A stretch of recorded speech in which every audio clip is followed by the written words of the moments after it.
Let me ask you something uncomfortable. How many times this week have you told yourself, tomorrow I'll finally get serious, only to wake up, scroll, procrastinate, and let another day slip away? How many goals have you set for yourself, written neatly in a notebook or a productivity app, only to abandon them within weeks, sometimes within hours? And how many times have you blamed motivation, when in truth it wasn't motivation you lacked at all, it was discipline? Now here's the part that stings. Deep down, you already know that the person you could become is hiding behind the things you avoid. The workout you skipped, the difficult call you postponed, the silence you ran away from. And the most haunting thought? Marcus Aurelius, the Roman emperor who ruled 2,000 years ago, might understand your struggles better than you do. Marcus was the most powerful man in the world. Armies bowed before him. His word was law. Yet, when you read his private writings, what we now call meditations, you don't find a man indulging in luxury or arrogance. You find a man wrestling with himself every single morning.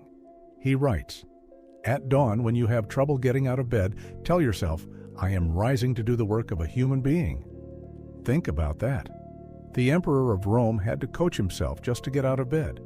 Sound familiar? Because the human condition hasn't changed. Technology has evolved. Markets have evolved. But discipline? Discipline remains the eternal battlefield between who we are and who we could be. This is why I call this video Stoicism for Modern Hustlers. Not for monks sitting on mountaintops, not for philosophers scribbling in dusty libraries, but for you, the person trying to survive in the noise of the modern world. The one building a business, chasing a dream, or simply trying not to drown in endless distractions. The modern hustler is not that different from Marcus. Sure, you're not ruling an empire, but you're ruling something just as fragile, your own life. And if you can't master yourself, you'll be conquered by everything else. Here's the first uncomfortable truth. Your feelings are liars. You don't feel like working out. You don't feel like writing that proposal. You don't feel like waking up at 6 a.m.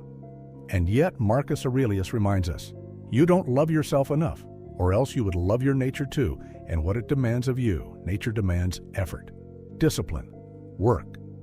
But we've been tricked by modern culture into worshiping comfort.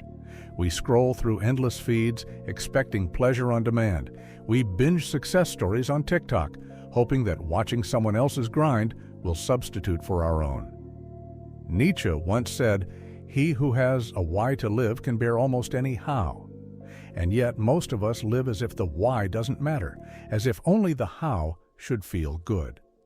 But if the why is strong enough, you don't need motivation. You need only to endure. Let me give you a story.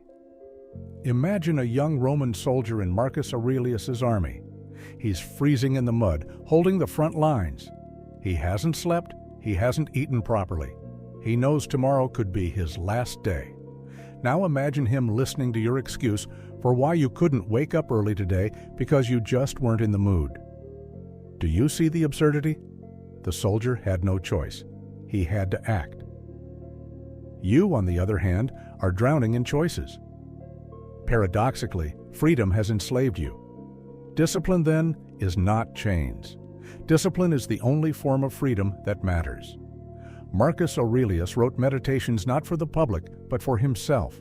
They were reminders, little weapons against laziness, fear, and ego. He constantly reminded himself, you could leave life right now. Let that determine what you do and say and think. This is not poetry. This is urgency. Because the truth is, you and I live like immortals. We act as if time is an infinite resource. But the Stoics knew the reality. Every wasted hour is theft from yourself.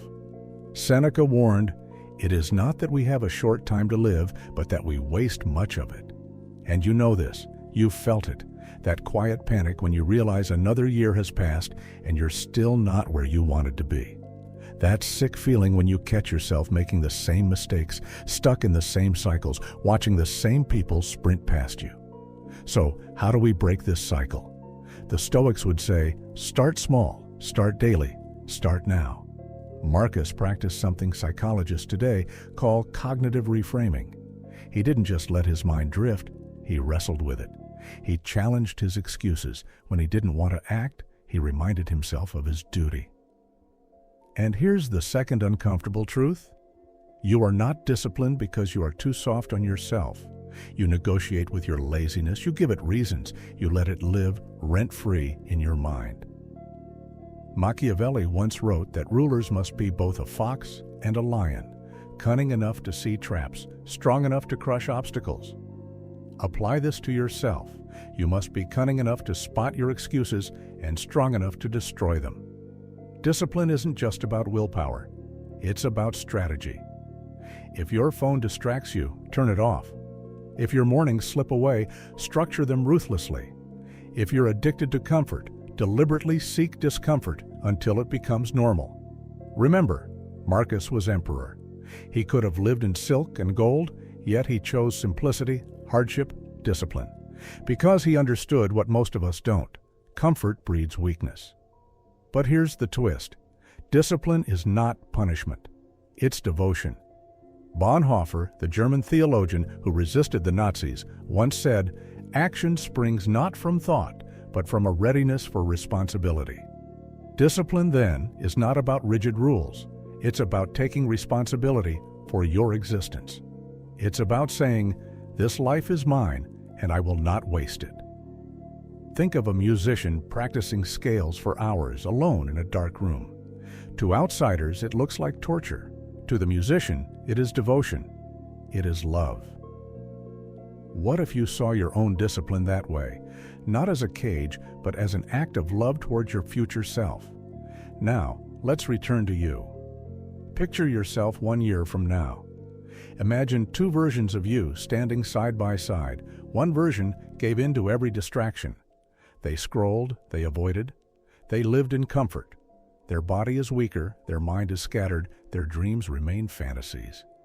The other version embraced discipline. They did the hard things daily, quietly, without applause. They are sharper, stronger, more confident, more alive. Which version are you feeding today? Marcus Aurelius lived through plagues, wars, betrayals, and the crushing weight of empire. And still, he wrote words that burn across centuries. Waste no more time arguing about what a good man should be. Be one. Don't argue with yourself about who you could become. Don't fantasize endlessly. Don't wait for motivation. Be the person today. In small, disciplined actions. In rising from bed when it's easier to stay down. In starting when it's easier to delay. In persisting when it's easier to quit. Because in the end, the empire you rule is not Rome. It is your own soul, and without discipline, it collapses. So the question remains, will you continue negotiating with your weakness, or will you finally rise as Marcus did and do the work of a human being? The choice is yours, and the clock is already ticking.